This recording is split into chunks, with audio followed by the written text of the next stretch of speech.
नमस्कार दोस्तों, Hindi novel story explainer में आपका हार्दिक स्वागत है, जहां हर पन्ना एक नई कहानी और हर कहानी एक नया अनुभव लेकर आती है। यहां आपको सिस्टम, रोमांस और मैजिक की अनोखी कहानियां मिलेंगी। तैयार हो जाए इस शानदार सफर के लिए। अध्याय 42। भविष्य का अग्रदूत। देवी ने ध्रुव पर अपनी निराशा व्यक्त करते हुए कहा, माफ करना, मैंने तुम्हें पहचाना नहीं। मैं उस समय बस एक तैरती हुई आत्मा थी। ध्रुव ने माफी मांगी। ठीक है, मैं तुम्हें माफ करता हूँ। आखिरकार, जब से तुम इस दुनिया में पुनर्जन्म लिए हो, तुमने मुझे अविश्वसनीय रूप से मनोरंजक चीजें दिखाई हैं। तुम नाराज तो नहीं हो? मैं तो दुनिया की तकनीकी प्रगति को धोखा दे रहा हूँ। देवी हंस पड़ी। ये ठीक है, उन्होंने कहा। मेरे लोग जादू के इतने आदी हो गए हैं कि उनके पास तकनीक में कभी कोई प्रगति नहीं हुई। हजारों हजारों सालों से एक ही चीज को देखना काफी निराशाजनक है। ध्रुव को यह अनुभव हुआ कि यही कारण था कि उसका पुनर्जन्म हुआ था। वैसे भी, मुझे आपका काम पसंद है, इसलिए इसे जारी रखिए। मुझे उम्मीद है कि आप जो भी हासिल करना चाहते हैं, उसे हासिल करेंगे, मिस्टर स्टोइक। देवी ने बादलों पर दुनिया का एक दृश्य दिखाया। इसमें रीबॉर्न साबुन से हाथ धोती महिलाओं की खुश मुस्कान दिखाई गई। इसमें शतरंज के खिलाड़ियों की भीड़ को दिखाया गया जो चिमनी के सामने अपने खेल का आनंद ले रहे थे, और यह दिखाया गया कि उसने अपने जीवन में लोगों के जीवन को कितना प्रभावित किया। उसकी माँ और पिता एक दूसरे को गले लगाते हुए देख रहे थे कि ध्रुव का शरीर देवी की मूर्ति के नीचे स्थिर खड़ा है। वांडरबिल्ट एस्टेट में वापस आकर रूमी ने अपनी पीठ को अब और नहीं झुकाया क्योंकि कुएं से पानी लाने में उसकी पीठ दर्द कर रही थी। ऐसे बहुत से लोग थे जिनका जीवन ध्रुव के कार्यों से प्रत्यक्ष या अप्रत्यक्ष रूप से पूरी तरह बदल गया। ध्रुव ने देवी से कहा, मैं बस यही चाहता हूं कि सभी लोग मेरी तरह सहज रहें। और यही बात आपको इतना खास बनाती है। इसीलिए मैंने आपको सबसे पहले ये शक्ति दी। ध्रुव ने अपना सिर रगड़ा। उसे नहीं लगा कि उसने जो किया वह कोई खास बात थी। आखिरकार, सब कुछ उसके निजी आई सहायक की वजह से ही संभव हो पाया। हालांकि, देवी जानती थी कि यदि कोई अन्य आत्मा श्रेया दो ओ से सुसज्जित होती, तो वे इसका उपयोग उस तरह नहीं करते जिस तरह ध्रुव ने अन्य लोगों के जीवन को बेहतर बनाने के लिए किया। खैर, अब क्या होगा? क्या तुम मुझे वापस असली दुनिया में भेज दोगे? विशाल सिर ने अपना सिर हिलाया। नहीं, क्या उन्होंने आपको नहीं बताया कि यह आपकी प्रतिभा जागृति का समय है? मुझे लगा कि मुझ में पहले से ही प्रतिभा है।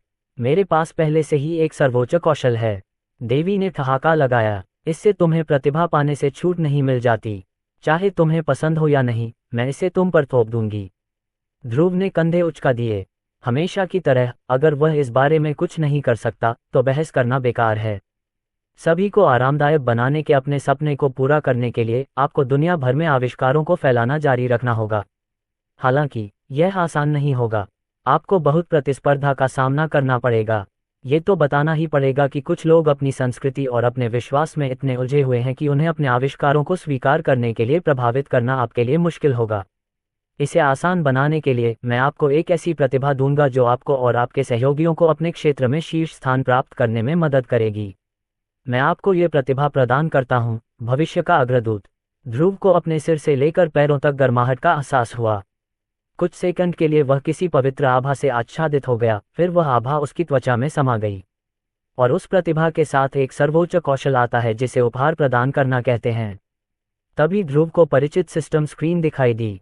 ध्रुव वर्मा, जादुई प्रतिभा, एसएसएस जोड़ वर्ग तत्व महारत, N1 जादुई शुद्धता, 99.99% मनमात्रा, N1 प्रतिभा, भविष्य का अग्रदूत क्षेत्र, 4 सितारा विद्वान जादूगर, अगले अद्यतन की प्रगति, 0.89% सर्वोच्च कौशल, एकता जुटाना सर्वोच्च कौशल, उपहार प्रदान करना कौशल, पूर्ण एकता रक्षा 4 सितारा स्तर, सीखे गए मंत्र, पानी की गेंद, एम्बर, रॉक थ्रो। उसने सोचा नहीं था कि भगवान उसे कोई और सर्वोच्च कौशल देंगे। उसने सुना था कि पूरी दुनिया में सिर्फ 10 लोगों के पास सर्वोच्च कौशल है, और अब उसके पास 2 थे। धन्यवाद। हालांकि मुझे नहीं पता कि सुप्रीम स्किल क्या करता है, और मेरी प्रतिभा के बारे में क्या, इसका क्या मतलब है? देवी ने एक रहस्यमयी मुस्कान बिखेरी। ध्रुव को समझ नहीं आया कि वह उसके साथ खेल रही थी या बस उस पर हंसना चाहती थी। आपकी प्रतिभा वही है जो है। आप भविष्य को सामने लाते हैं। जहां तक आपके सर्वोच्च कौशल की बात है, आप अपनी शक्तियों की पूरी सीमा खुद ही पा सकते हैं। आपको बस इतना जानना है कि आप किसी प्राणी में छिपी प्रतिभा को जगा सकते हैं और उसे ऐसी शक्तियां दे सकते हैं जो अन्यथा प्राप्त करना असंभव होता। मैं आपके लिए आश्चर्य को खराब नहीं करना चाहता, इसलिए इसका इंतजार करें। एक और शक्तिशाली क्षमता। ध्रुव इस तरह के उपहार को खुशी से स्वीकार करेगा। उसे खुशी है कि यह एक ऐसी शक्ति थी जो उसे अन्य लोगों को उनकी पूरी क्षमता हासिल करने में मदद करती थी। फुफुफु, मैं ये देखने के लिए इंतजार नहीं कर सकता कि आप उन शक्तियों के साथ क्या करेंगे। ध्रुव को अचानक लगा कि उसका शरीर हल्का होता जा रहा है। उसके हाथ पारदर्शी होने लगे, मानो वह अस्तित्व से दूर होता जा रहा हो। मुझे लगता है कि आज के लिए हमारे पास इतना ही समय है। ध्रुव ने देवी की ओर देखा, उसकी आंखों में कृतज्ञता भरी हुई थी। उसने ईमानदारी से कहा, धन्यवाद। ये केवल उसकी वजह से था कि वह इतना अच्छा जीवन जी पाया। कोई समस्या नहीं, भगवान ने उत्तर दिया। ओह, और वैसे मेरा सुझाव है कि आप अपने परिवार को जितनी जल्दी हो सके किंग्स ब्रिज से बाहर निकाल लें। जल्द ही वहां प्लेग फैलने वाला है। ध्रुव ने यह बात सुनकर अपने शरीर में आ रही लुप्त होती भावना को रोका। तुम्हारा क्या मतलब है? उसने जल्दबाजी भरे स्वर में पूछा। आपने रिवर डैम्स पर प्रदूषण देखा है न? ये यहाँ से और भी बदतर होने वाला है और अंततः इससे शहर में बहुत सारी मौतें होंगी। मैं आपको सिर्फ चेतावनी दे रहा हूं कि आपको संक्रमित होने से पहले शहर से बाहर निकल जाना चाहिए। ध्रुव ने भौहें सिकोड़ी। उसके पिता किंग्स ब्रिज में काम करते थे। सेबरस और वे जादूगर जिनसे शतरंज खेलते समय उसकी दोस्ती हुई थी, वहीं रहते थे। उसकी रिबॉर्न कंपनी अभी शहर में अपनी जगह बनाने की शुरुआत ही कर रही थी। वह किंग्स ब्रिज और वहां के निर्दोष लोगों पर ऐसी त्रासदी नहीं आने दे सकते थे। यदि वह ऐसा कर सकते तो नहीं। फुफुफु, मुझे लगता है आपको उस सीवर सिस्टम पर काम करना होगा जिसके बारे में आप सोच रहे हैं। शुभकामनाएं। देवी ने उसकी आत्मा को वापस दुनिया में भेजने से पहले उसे एक चुंबन देकर अलविदा कहा। ध्रुव अपनी आंखों में आग जलाते हुए दृढ़ निश्चय और दृढ़ संकल्प के साथ उठा। अध्याय 43। उत्तम लड़का। जैसे ही प्रकाश फीका हुआ, ध्रुव ने स्वयं को चच में पाया और उस देवी की मूर्ति को घूर रहा था जिसके साथ उसने अभी बातचीत की थी। अचानक ऊपर की गुंबददार छत से एक सुनहरी आभा नीचे आए और ध्रुव के पैरों की ओर एक किरण फेंकी। ये देखकर पुजारी के रोंगटे खड़े हो गए। उसकी आंखें चौड़ी हो गईं, लेकिन वह भी उसके दिल में व्याप्त आश्चर्य को व्यक्त नहीं कर सका। जब भी किसी बच्चे की प्रतिभा जागृत होती थी तो प्रकाश की एक किरण हमेशा उस बच्चे की ओर आती थी और संकेत देती थी कि उनमें कौन सी प्रतिभा जागृत हुई है। वह एक मंद लाल प्रकाश को देखने का आदी था जो लड़ने की प्रतिभा को दर्शाता था, एक नीला प्रकाश जादू की प्रतिभा को दर्शाता था, या एक हरा प्रकाश उत्पादन की प्रतिभा को दर्शाता था। हालांकि उसने पहले कभी प्रकाश की सुनहरी किरण नहीं देखी थी। उसे अपनी आंखों पर यकीन ही नहीं हुआ। सुनहरा, सुनहरा, यह अफवाह है। सर्वोच्च प्रतिभा, पुजारी ने घोषणा की। उसकी आवाज आश्चर्य से धीमी पड़ गई। आपके बेटे के पास सर्वोच्च कौशल है। इशिता और राजीव की सांसें थम सी गईं। उसकी मां ने आश्चर्य व्यक्त किया, लेकिन वह चौंकी नहीं। ऐसा लगा जैसे उसकी सबसे बड़ी इच्छा पूरी हो गई हो। दूसरी ओर, राजीव पुजारी द्वारा दुनिया को तोड़ने वाली प्रतिभा के जागरण की पुष्टि सुनने के बाद अपने जबड़े बंद नहीं कर सका। मुझे पता था। इशिता ने तुरंत अपने बेटे को कसकर गले लगा लिया। मेरा बेटा एक जीनियस है। क्या हम जानते हैं कि यह किस प्रकार का सर्वोच्च कौशल है? राजीव ने शांत भाव से पुजारी से पूछा। उसके पैरों की थिरक से उसकी असली उत्तेजना का पता चल रहा था। सबने ध्रुव की ओर देखा, जिसने कंधे उचकाकर सच बोल दिया। मेरी प्रतिभा को भविष्य का अग्रदूत कहा जाता है। सर्वोच्च कौशल, उपहार प्रदान करना। सभी ने पुजारी की ओर देखा कि कोई स्पष्टीकरण चाहिए, लेकिन वह व्यक्ति कुछ समझ नहीं पाया। आखिरकार दुनिया ने सर्वोच्च कौशल वाले केवल 10 लोगों को ही देखा था और उनके सभी धारक अपनी असली शक्तियों के बारे में बेहद गुप्त थे।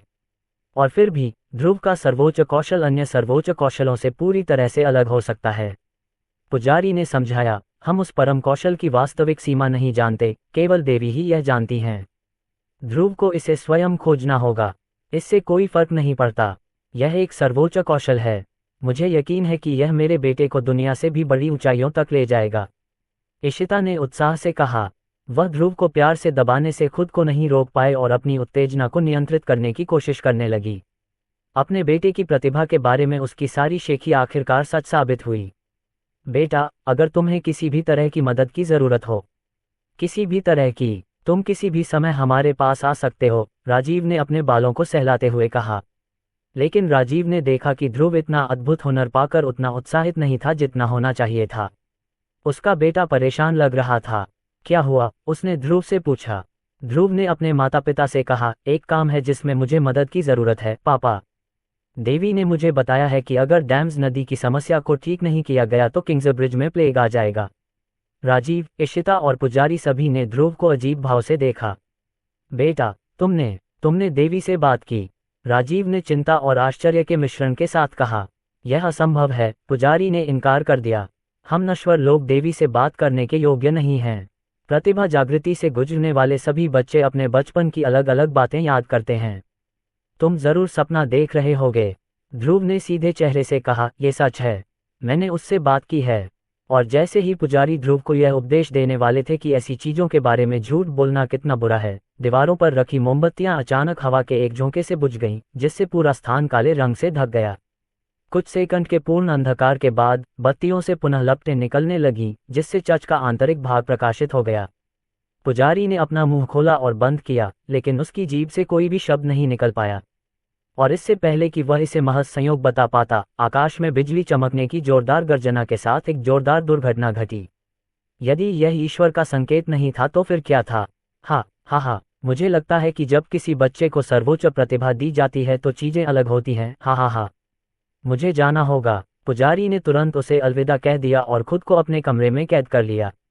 वह पूरा सप्ताह देवी से क्षमा याचना करने में बिताना चाहता था।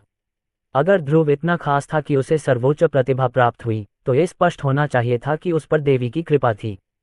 पुजारी यह भूल गया और उसने बच्चे को लगभग नाराज कर दिया। ध्रुव और उसके परिवार के पास वापस आकर राजीव ने अपने बेटे से इस कथित प्लेग के बारे में पूछा। क्या तुम्हें इस बात पर यकीन है, ध्रुव? प्लेग? ध्रुव ने सिर हिलाया। हाँ, बीमारी इसलिए फैलती है क्योंकि लोग प्रदूषित नदी बांधों से पानी पी रहे हैं जो मानव मल से भरे हुए हैं। लेकिन जादूगर ये सुनिश्चित करते हैं कि नदी का पानी साफ रहे। वे हमेशा पानी को किसी भी तरह के अपशिष्ट से मुक्त रखते हैं। ध्रुव, शायद उन्हें सूक्ष्म बीमारियों के बारे में पता नहीं है। अगर पूरी नदी को उबाला भी जाए तो भी वह पीने लायक नहीं होगी। उन्होंने कहा, यह पर्याप्त नहीं है, हमें सीवर प्रणाली बनाने की जरूरत है। राजीव की भौहें ऊपर उठीं, उसे जिज्ञासा हुई कि इस बार उसका बेटा क्या बना रहा है। क्या ये वही चीज है जो तुमने हमारे घर में लगाई है? हाँ, उसने जवाब दिया, यह मेरी योजना है। ध्रुव ने अपना हाथ उठाया और रॉक बेंड नामक एक सरल 2 सितारा मंत्र डाला। ध्रुव के कोर में संग्रहित पृथ्वीमान से पत्थर के कण निकले और उसके हाथ के ऊपर तैरने लगे। धीरे धीरे इन चट्टान के कणों ने खुद को रिवर डैम्स, उस पर बने पुल और यहाँ तक कि नदी के आसपास की इमारतों की एक छोटी आकृति में ढाल लिया। ध्रुव की जादुई कला में इतनी निपुणता थी कि वह पत्थरों को नियंत्रित कर किंग्सब्रिज शहर का सटीक चित्रण कर सकता था। एक सरल एक स्टार वाटर बॉल मंत्र के साथ उन्होंने दिखाया कि रिवर डैम्स में सीवर प्रणाली कैसे काम करेगी और पूरे शहर में सब कुछ कैसे जुड़ा होगा। राजीव की आंखों में अपने बेटे की योजना की सरलता पर आश्चर्य और विस्मय झलक रहा था। अगर यह ध्रुव की योजना के अनुसार काम करता है तो इससे हर हफ्ते नदी को साफ करने के लिए जादूगरों की जरूरत खत्म हो जाएगी। ऐसा भी समय आ सकता है जब लोग नदी में तैर सकेंगे। ये तो शानदार है, राजीव ने पूर्ण आश्चर्य से कहा। ओह, मेरा प्यारा ध्रुव इतना प्रतिभाशाली होने के साथ साथ बहुत दयालु भी है। तुम एकदम सही लड़के हो। इशिता ने उसे फिर से गले लगा लिया। उसके बेटे के अलावा और कहाँ कोई ऐसा लड़का पा सकता है जिसके पास सर्वोच्च कौशल, प्रतिभाशाली दिमाग और दयालु हृदय हो। अध्याय 44 पुनर्जन्म का सच्चा मालिक। क्या आपको लगता है कि हम ये कर सकते हैं? ध्रुव ने पूछा। राजीव ने अपनी ठुड्डी रगड़ी। उसका दिमाग परियोजना की व्यवहार्यता पर काम कर रहा था। इसमें बहुत सी बाधाएं हैं बेटा। सबसे पहले पैसे का मुद्दा। इस तरह के बड़े पैमाने पर निर्माण के लिए बहुत ज्यादा धन की जरूरत होगी। आखिरकार सीवर सिस्टम पूरे शहर में फैला होगा, जिसके लिए बहुत ज्यादा जनशक्ति की जरूरत होगी। सबसे महत्वपूर्ण बात यह है कि हमें मैजिक टॉवर की मदद की आवश्यकता होगी ताकि हमें निर्माण कार्य में निपुण कुछ जादूगर मिल सकें। ध्रुव ने अपना हाथ उठाया। हमें इस बारे में चिंता करने की जरूरत नहीं है। मैं टावर मास्टर से बात करूंगा और उसे हमारी मदद करने के लिए मना लूंगा। उसने सोचा कि शतरंज के खेल में थोड़ी सी बाजी ही काफी होगी। ठीक है, राजीव ने सिर हिलाया। सबसे महत्वपूर्ण बात जिस पर हमें विचार करना है वह है शहर का समर्थन। भले ही हमारे पास सीवर सिस्टम बनाने के लिए पैसा और जनशक्ति हो, लेकिन अगर हमें किंग्सब्रिज शहर के शासकों से अनुमति नहीं मिलती है तो ये बेकार होगा। ध्रुव ने अपने पिता की ओर देखा। क्या हमारे पास इसके लिए पर्याप्त प्रभाव नहीं है? आखिरकार हम वैंडरबिल्ट्स हैं। राजीव ने आह भरी। हाँ, शहर के उच्च अधिकारियों पर हमारा काफी प्रभाव है। हालांकि ये समस्या का सिर्फ एक पहलू है। हमें लोगों की धारणा के बारे में भी चिंता करनी पड़ती है और मुझे डर है कि यह हमारे परिवार के प्रतीक को चमकाने से हल नहीं हो सकता। ध्रुव ने भौहें सिकोड़ी। उसने सोचा होगा कि दुनिया के सबसे अमीर परिवार को शहर का समर्थन प्राप्त होगा। क्यों नहीं? उन्होंने पूछा। यह मेरी गलती है बेटा। मैं वैंडरबिल्ट व्यवसाय के बारे में लोगों की धारणा पर अपना नियंत्रण बनाए रखने में सक्षम नहीं रहा हूं। अभी पूरा शहर रीबॉर्न नामक नई उभरती हुई कंपनी के पक्ष में है। जब तक हमें नागरिकों को बड़े पैमाने पर निर्माण शुरू करने के लिए मनाने में उनकी मदद नहीं मिलती, जो उनके दैनिक जीवन को बाधित करेगा, हम सीवर प्रणाली शुरू नहीं कर सकते, राजीव ने समझाया। ध्रुव खुद को हंसने से रोक नहीं पाया। अगर रीबॉर्न कंपनी ही सीवर प्रोजेक्ट शुरू करने के लिए जरूरी पहेली का आखिरी टुकड़ा थी, तो यह उससे कहीं ज्यादा आसान था जितना उसने सोचा था। मुझे लगता है कि मैं इसमें मदद कर सकता हूँ। ध्रुव अपने माता पिता को वापस उनकी गाड़ी तक ले गया और सेबेस्टियन को शहर में एक निश्चित इमारत की ओर जाने का निर्देश दिया। गाड़ी में कुछ मिनट तक सफर करने के बाद वे अंततः पूरे शहर के वाणिज्य जिले के मध्य में स्थित एक नवनिर्मित भवन में पहुंच गए। इमारत के एक ओर रीबॉर्न नामक कंपनी की एक बड़ी नक्काशीदार टाइपोग्राफी थी। ध्रुव को यह नहीं पता था कि इस इमारत को बनाने में उसने कितना खर्च किया, लेकिन इसमें 5 लाख स्वर्ण मुद्राओं से अधिक की लागत आई होगी। यही कारण था कि कंपनी से अर्जित सारा लाभ उसने कंपनी पर ही खर्च कर दिया। वह गाड़ी से बाहर चला गया, उसके माता पिता उसके पीछे पीछे थे। ध्रुव, ये रीबॉर्न कार्यालय का मुख्य कार्यालय है।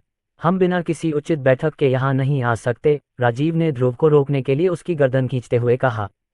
इस समय रीबॉर्न कंपनी अपनी सर्वोच्च लोकप्रियता पर थी, तथा रीबॉर्न मैचेस्टिक नामक उनका नवोन्मेषी उत्पाद इस शीतकाल में सबसे अधिक बिकने वाला उत्पाद बन गया। यहाँ तक कि अब भी कड़ाके की सर्दी में लोग अपने उत्पाद खरीदने के लिए अपने कार्यालय की दुकानों पर कतारों में खड़े हैं। हालांकि अधिकांश लोग सर्दियों के दौरान नहाना पसंद नहीं करते, लेकिन अधिकांश लोगों ने पाया कि जब भी वे रीबॉर्न साबुन और शैम्पू से नहाते हैं तो उन्हें बीमारी होने की संभावना कम हो जाती है। अभी तक यह महज अफवाह और सुनी सुनाई बात थी, लेकिन उन्हें नहीं पता था कि यह वैज्ञानिक आधार पर आधारित है। उनकी लोकप्रियता के कारण लोग आसानी से उनके दरवाजे पर आकर उनके मालिक से मुलाकात की मांग नहीं कर सकते थे, खासकर इसलिए क्योंकि कंपनी शुरू होने के बाद से किसी ने उन्हें नहीं देखा था। ये शहर में गपशप और साजिश का स्रोत भी बन गया है।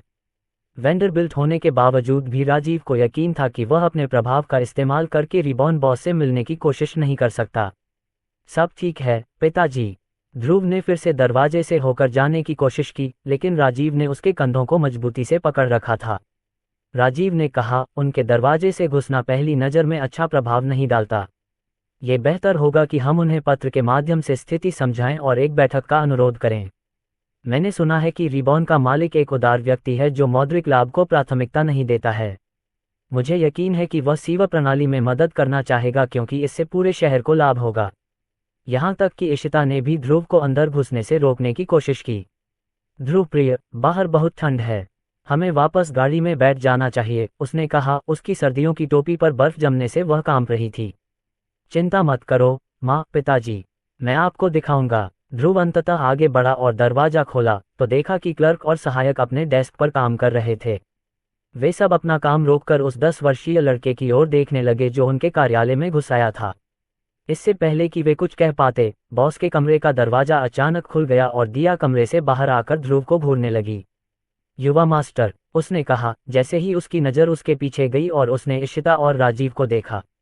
तुरंत ही उसे एहसास हो गया कि सच सामने लाने का समय आ गया है। वह तुरंत अपने दफ्तर की सीढ़ियों से नीचे उतरी और झुककर ध्रुव और उसके परिवार का अभिवादन किया। आपका स्वागत है युवा मास्टर, मुझे आशा है कि कार्यालय आपको पसंद आएगा, दिया ने वैंडरबिल्ट्स की घूरती निगाहों को अनदेखा करते हुए कहा। यह अच्छा है, तुमने बढ़िया किया दिया। ध्रुव ने ऑफिस के अंदरूनी हिस्से का निरीक्षण करते हुए सहजता से कहा। आप इस इमारत में क्यों आए हैं युवा मास्टर? क्या आप अपनी कंपनी का नियंत्रण वापस लेने आए हैं? और जैसे ही उसने ये कहा, राजीव और इशिता दोनों अंदर आ गए और अपनी उलझन व्यक्त की। दिया, यहाँ क्या हो रहा है? राजीव ने एक कार्यकर्ता को अपने पास बुलाया और दिया की ओर इशारा करते हुए पूछा, तुम उसे कैसे जानते हो? यह मिस दिया हैं, सर, रीबॉर्न कंपनी की मैनेजर। राजीव ने दिया की तरफ देखा, उसके चेहरे पर उलझन साफ झलक रही थी। ऐसा लग रहा था कि उसे अपने दिमाग में चल रहे सवाल का जवाब पता था, लेकिन वह उसे हकीकत से जोड़ नहीं पा रहा था। गुड आफ्टरनून मैडम, सर, दिया ने सम्मानपूर्वक कहा। ये सही है, मैं रीबॉर्न कंपनी की वर्तमान प्रबंधक हूँ। हालांकि इस व्यवसाय का असली मालिक कोई और नहीं बल्कि यंग मास्टर है। वह सच्चा हाथ है जिसने इस कंपनी को आज की ऊंचाइयों तक पहुंचाया है। अध्याय 45 सब कुछ बता देना। राजीव और इशिता ने पहले दिया को देखा, फिर ध्रुव को। उनके चेहरे पर अविश्वास की भावना थी, लेकिन हमेशा की तरह जब भी उनका बेटा कुछ अविश्वसनीय करता तो वह हमेशा कंधे उचकाकर उसे समझाता।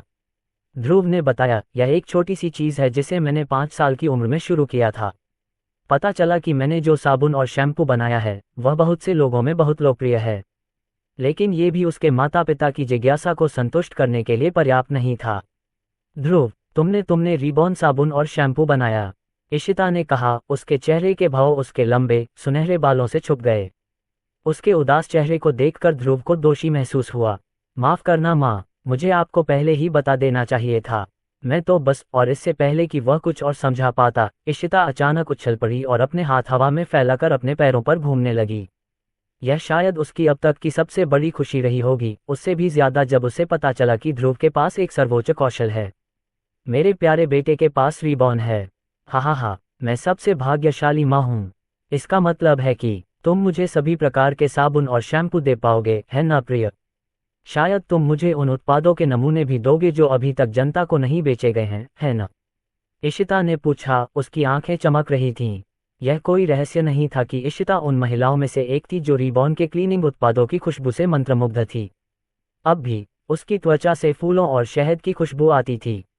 महिलाएं हमेशा उसके सामने ये शेख ही बघारती थीं कि उनके पास रिबॉन साबुन और शैम्पू का एक डिब्बा है। चाय के समय गपशप का विषय महंगे गहने या अच्छी तरह से बुने हुए कपड़े नहीं थे, बल्कि रिबॉन साबुन और शैम्पू थे। खैर, अब इशिता उनके सामने शेख ही बघार सकती है कि यह सब उसके बेटे ने ही बनाया है। अपने बेटे पर उसका गर्व 7वें आसमान पर था। ध्रुव अपनी हंसी रोक नहीं पाया। उसे लगा कि उसे सबक सिखाया जाएगा, लेकिन पता चला कि उसकी माँ सिर्फ कुछ सैंपल उत्पाद चाहती थी। माँ, तुम जो चाहो ले सकती हो, उसने जवाब दिया। दिया, तुम्हारे पास मेरा बनाया हुआ लोशन है ना? दिया ने सिर हिलाया और इशिता की ओर मुड़ी। अगर आप चाहें मैडम, तो मैं आपको वहां तक ले जा सकती हूँ। इशिता ने बिना किसी हिचकिचाहट के दिया का पीछा करते हुए बिल्डिंग के प्रोडक्शन रूम की ओर चल दी।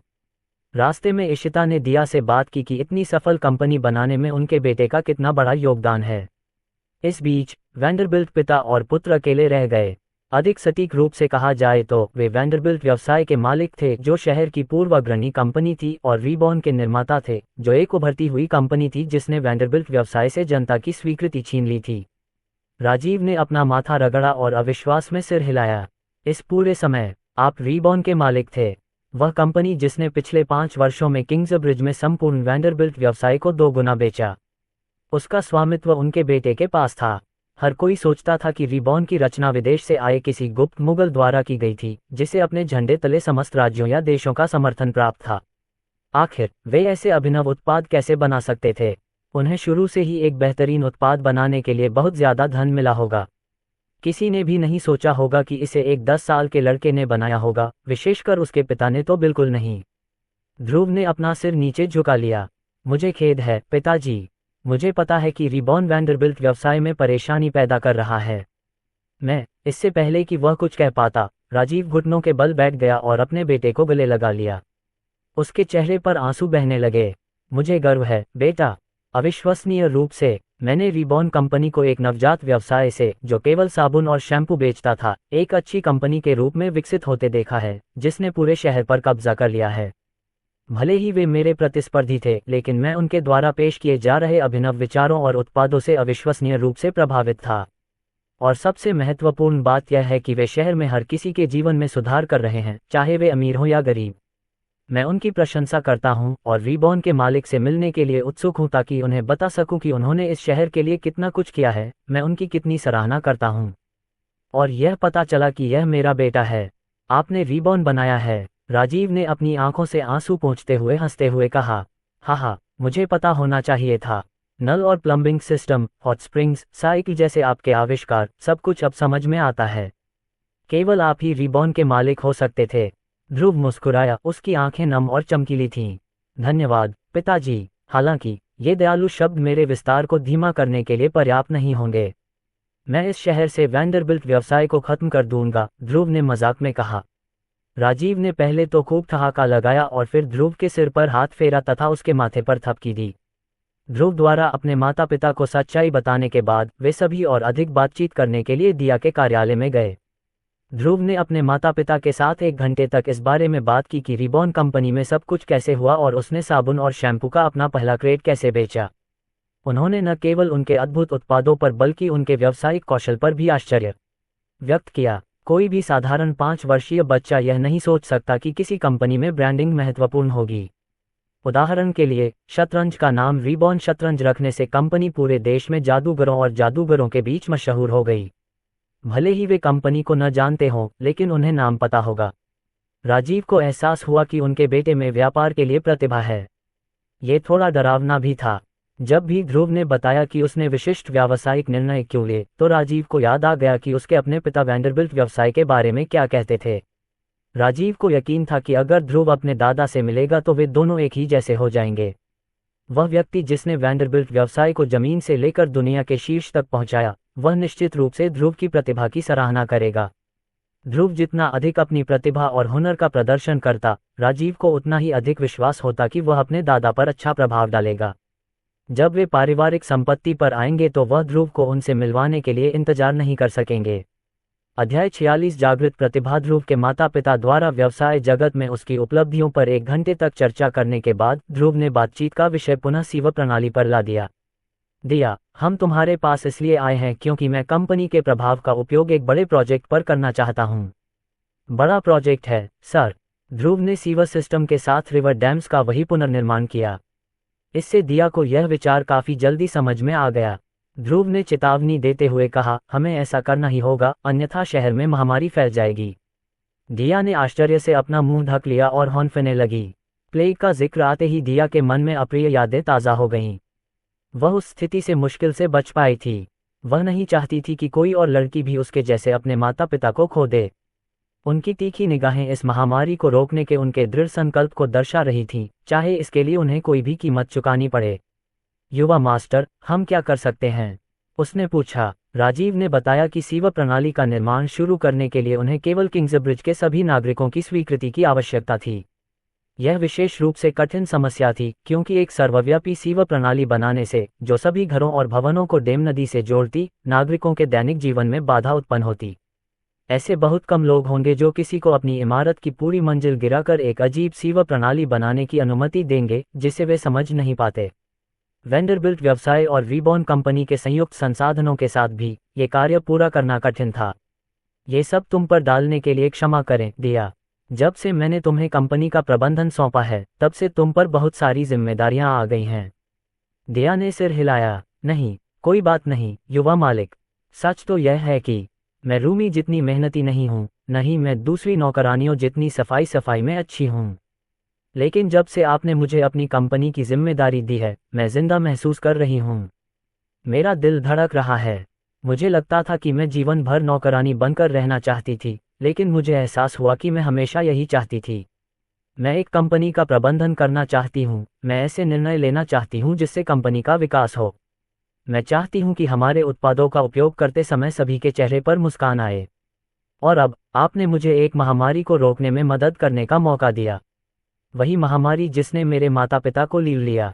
आपने मुझे ऐसा महसूस कराया कि मैं इन सब के साथ सपने में जी रही हूँ। इसलिए कृपया ऐसा मत कहिए।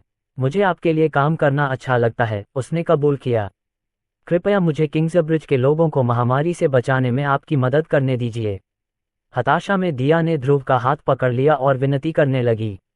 ध्रुव उसे आश्वस्त करने जा रहा था कि वह सब कुछ करने जा रहा है जो वह कर सकता है, लेकिन जैसे ही उसके और दिया के हाथ स्पर्श हुए, उसने अचानक अपने पूरे शरीर में बिजली का झटका महसूस किया। सर्वोच्च कौशल, उपहार प्रदान सक्रिय। दिया, संभावित प्रतिभा, एसएस क्लास बिजनेस मोगुल, संभावित कौशल, सुनहरी नाक। उपयोगकर्ता को छठी इंद्री प्राप्त होगी, जिससे उन्हें व्यावसायिक निर्णयों पर अंतर्ज्ञान प्राप्त करने में मदद मिलेगी, जो सर्वोत्तम मौद्रिक परिणाम की ओर ले जाएगा। इस कौशल की उन्नति उपयोगकर्ता को और अधिक सटीक अंतर्ज्ञान प्राप्त करने की अनुमति देगी, जिससे उन्हें विभिन्न परिणामों के बीच चयन करने की क्षमता मिलेगी। आपने दिया की छिपी प्रतिभा को खोज लिया है। क्या आप उसे जगाना चाहेंगे? स्क्रीन पर श्रेया 2 का संदेश देखकर ध्रुव की आंखें चौड़ी हो गईं। क्योंकि देवी ने उसे उसके सर्वोच्च कौशल के बारे में कुछ नहीं बताया था, इसलिए ध्रुव को पता नहीं था कि इसका उपयोग कैसे किया जा सकता है। इसलिए जब उन्हें पता चला कि इसे एक साधारण स्पर्श से सक्रिय किया जा सकता है तो वे पूरी तरह से अचंभित रह गए। क्या मैं उसकी प्रतिभा को जगा सकता हूँ? क्या इसके लिए किसी तरह के त्याग की ज़रूरत है? नहीं, आप किसी की भी प्रतिभा को किसी भी समय खोजकर उसे जागृत कर सकते हैं। तो क्या मैं अभी उसकी प्रतिभा को जागृत कर सकता हूँ? ठीक वैसे ही जैसे पुजारी ने मेरी प्रतिभा को जागृत किया था। ये सही है, ध्रुव। ये भी अविश्वसनीय रूप से भाग्यशाली था कि दिया की प्रतिभा एसएस श्रेणी की प्रतिभा निकली, जिसे बहुत दुर्लभ माना जाता था। इस बीच ध्रुव की चुप्पी ने आखिरकार सबका ध्यान खींचा। ध्रुव प्रिय, क्या तुम ठीक हो? इशिता ने उसके पास आकर पूछा। स्थिति को स्वीकार करने के बाद ध्रुव ने अपना आश्चर्य दूर किया और दिया की ओर देखते हुए उससे एक बहुत ही महत्वपूर्ण प्रश्न पूछा। दिया, क्या तुम्हें मुझ पर भरोसा है? नौकरानी ने बिना किसी हिचकिचाहट के अपना सिर हिलाया। बेशक, युवा स्वामी। उन्होंने पूछा, क्या आप रीबॉर्न कंपनी के आधिकारिक सीईओ बनना चाहते हैं? दिया और राजीव दोनों ही ध्रुव की शब्दावली से अपरिचित थे। सीईओ क्या होता है, यंग मास्टर? ध्रुव ने बताया, सीईओ वह होता है जो कंपनी का पूरा प्रभार संभालता है और कंपनी को सही दिशा में आगे बढ़ाने के लिए सभी आवश्यक निर्णय लेता है। आप आधिकारिक तौर पर रीबॉर्न से जुड़ी हर चीज को संभालेंगे। दिया को पद के बारे में सामान्य जानकारी तो थी, लेकिन राजीव की तरह उसे भी नहीं लगा कि वह इस पद के लिए उपयुक्त है। उसने सोचा कि ध्रुव की कंपनी में मैनेजर के तौर पर उसकी नौकरी सिर्फ अस्थायी थी। जब कंपनी थोड़ी बड़ी हो जाएगी तो उसने सोचा कि ध्रुव उसकी जगह किसी और काबिल व्यक्ति को रख लेगा। मुझे नहीं लगता कि मैं ऐसा कर सकती हूँ, युवा मास्टर। मैं इसके लायक नहीं हूँ, दिया ने इनकार में अपने हाथ हिलाते हुए कहा। लेकिन ध्रुव को बेहतर पता था, तुम मेरे बिना भी कंपनी को बहुत अच्छे से संभाल रहे हो। तुम में काबिलियत है, और अगर तुम्हें लगता है कि तुम और नहीं संभाल सकते तो मैं इसमें तुम्हारी मदद कर सकता हूँ। मैं तुम्हारी प्रतिभा को जगा सकता हूँ। उसके शब्दों से सभी को झटका लगा। ध्रुव, तुम किस बारे में बात कर रहे हो? वह मुस्कुराया और अपना हाथ दिया की ओर बढ़ाया। श्रेया दो, ओ कृपया उसकी प्रतिभा को जागृत करो। समझा? ध्रुव के हृदय में मौजूद सभी मान तत्वों से अलग एक सुनहरी आभा उसकी बाह के चारों ओर इकट्ठी हो गई। इशिता और राजीव ने तुरंत ध्रुव की प्रतिभा जागृति से उस सुनहरी रोशनी को पहचान लिया, जिससे वे दोनों आश्चर्यचकित हो गए। माँ, पिताजी, मुझे पता चल गया है कि मेरा सर्वोच्च कौशल क्या करता है, ध्रुव ने कहा और अपने हाथों की सारी सुनहरी आभा दिया की ओर केंद्रित कर दी। मैं किसी की भी प्रतिभा को जागृत कर सकता हूँ। सुनहरी रोशनी दिया के पूरे शरीर की ओर चमक उठी। उसे सुनहरे प्रकाश ने घेर लिया, जिससे वह एक पल के लिए अंधी हो गई। दिया की प्रतिभा को जागृत करना। शीर्ष विश्वविद्यालयों से बिजनेस मैनेजमेंट पर संपूर्ण पाठ्यक्रम को सीधे दिया के दिमाग में डाउनलोड करना। जागृति पूर्ण हुई। अध्याय 47 दिया का जागरण। दिया को लगा कि जानकारी उसके मस्तिष्क पर छा गई है और उसे व्यवसाय प्रबंधन से संबंधित विचारों, सूत्रों और ज्ञान से भर दिया है। यह उसके दिमाग की दरारों में गहराई तक समा गया, जिससे वह तुरंत अपने नए काम में निपुण हो गई। पहले तो यह असहज था, खासकर तब जब वह ध्रुव की विदेशी दुनिया से ज्ञान प्राप्त कर चुकी थी। लेकिन जैसे जैसे सुनहरी रोशनी फीकी पड़ती गई, दिया को अपने शरीर में गर्म सनसनी महसूस हुई, जिससे उसके दिमाग में भरे बोझ के बाद उसे कुछ राहत मिली। ये वैंडरबिल्ट हवेली में गर्म झरनों से भी अधिक आरामदायक था। फिर ज्ञान मजबूत हुआ। उसका दिमाग पहले की तरह तरोताजा महसूस कर रहा था। साथ ही उसे बिजनेस मैनेजमेंट में महारत हासिल होने का अतिरिक्त लाभ भी मिला। उसने अपनी आंखें खोली और पहली चीज जो उसने देखी वह ये थी कि यंग मास्टर उसकी ओर मुस्कुराते हुए देख रहे थे। ये कैसा है? उसने उससे पूछा। दिया ने अपने हाथों की ओर देखा और उससे लगा जैसे उसकी नसों में किसी प्रकार की शक्ति प्रवाहित हो रही है। यह शानदार है। अब मैं चीजें बहुत साफ देख सकता हूँ, युवा मास्टर। आपने मुझे एक उपहार दिया है। इशिता और राजीव उत्सुकता से दिया के स्पष्टीकरण का इंतजार कर रहे थे कि उसके साथ क्या हुआ। आखिरकार उन्होंने कभी सोचा भी नहीं था कि 10 साल की उम्र पार कर चुके किसी व्यक्ति की प्रतिभा को जगाना संभव है। लेकिन किसी तरह ध्रुव के सर्वोच्च कौशल ने उसे उस प्रतिबंध को दरकिनार करने की अनुमति दी। दिया, क्या तुम हमें बता सकती हो कि तुम क्या महसूस कर रही हो? राजीव ने पूछा। दिया ने अपने हाथों की ओर देखा और हवा में हाथ हिलाया, जैसे वह अपनी दृष्टि में कुछ देख रही हो। मेरी आंखों के सामने एक स्क्रीन है, उसने कहा। इस पर मेरा नाम है, मेरी प्रतिभा, मेरा कौशल और मेरा वर्तमान क्षेत्र। ध्रुव की आंखें चौड़ी हो गईं। उसे उम्मीद नहीं थी कि दिया को भी अपना सिस्टम मिलेगा। क्या आप दिया के सिस्टम का निरीक्षण करना चाहेंगे? श्रेया दो, ओ ने उससे पूछा। जैसे ही ध्रुव ने हाँ कहा, उसने देखा कि उसकी दृष्टि में एक और खिड़की का पर्दा उभर आया, जिसमें दिया की वर्तमान शक्तियां प्रदर्शित थीं। दिया, जादू, बी वर्ग तत्व महारत, एकता तत्व जादुई शुद्धता, 87% मनमात्रा, एन एक प्रतिभा, एसएस क्लास बिजनेस मोगुल क्षेत्र, एक स्टार सीईओ कौशल, सुनहरी नाक उपयोगकर्ता को व्यावसायिक निर्णयों पर अच्छा अंतर्ज्ञान होगा। कम एकता सभा उपयोगकर्ता के पास सभी मौलिक मन का एक स्वचालित संग्रह होगा। कम एकता रक्षा उपयोगकर्ता के पास सभी तात्विक जादू और मंत्रों के विरुद्ध सीमित रक्षा होगी। उसकी आंखें चौड़ी हो गईं जब उसने उसकी प्रणाली देखी। उसे उम्मीद नहीं थी कि वह सभी तत्वों या यूनिटी, साथ ही अभेद्य यूनिटी रक्षा पर भी महारत हासिल कर लेगी। श्रेया दो, ओह, क्या यह उसकी स्वाभाविक प्रतिभा है या उसने यह मुझसे सीखा है? आपके द्वारा जागृत किए गए सभी व्यक्तियों को आपके कौशल का निम्न संस्करण विरासत में मिलेगा। क्या आप इस स्वचालित कौशल विरासत को बंद करना चाहेंगे? नहीं, नहीं, अभी इसे ऐसे ही रहने दीजिए, उन्होंने जवाब दिया। आपने सुपीरियर गोल्डन नोज कौशल प्राप्त कर लिया है। क्या? मुझे ये कैसे मिला? यह आपके सर्वोच्च कौशल के कारण है, मन इकट्ठा करना। इसने मुझे दिया के कौशल का निरीक्षण करने और किसी भी अन्य जादू मंत्र की तरह इसे कॉपी करने की अनुमति दी। हालांकि मूल गोल्डन नोज आपको ज्यादा फायदा नहीं पहुंचाता, इसलिए मैंने कौशल को बेहतर संस्करण में समायोजित किया। ध्रुव को अपने सामने एक खिड़की खुली हुई दिखाई दी जिससे उसे अपने नए कौशल का विवरण देखने का मौका मिला।